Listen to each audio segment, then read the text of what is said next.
Okay, so guys, ngayon naman, I will share with you the Father Tropa sayings.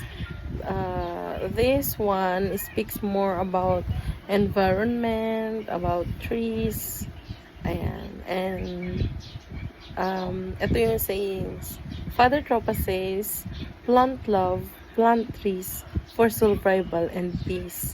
O, diba? So, napaka simple lang niya, pero importante siya kasi 'di ba?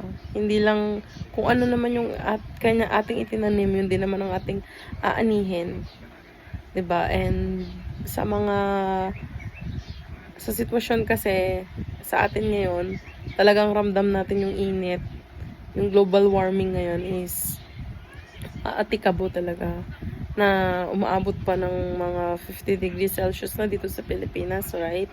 So, very, na ngayon, mainit na talaga.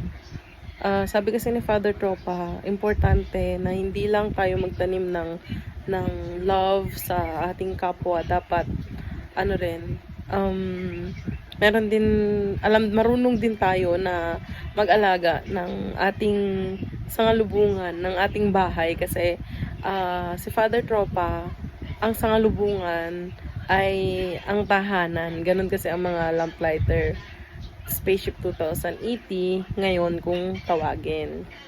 So, ayun, we should protect our environment kasi environment din naman ang magi-give back sa atin ng tawag dito, kapag inalagaan natin, well, hindi siya magpa-fire back sa atin.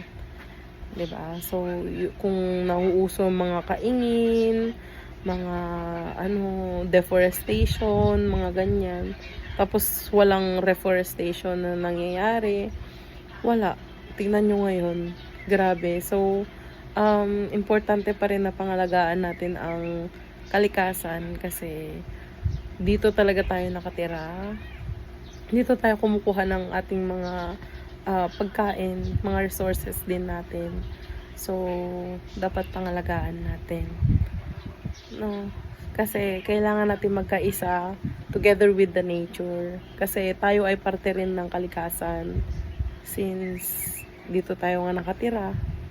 Diba? Kasama natin ang mga hayop, mga insects, ganyan, and other forms of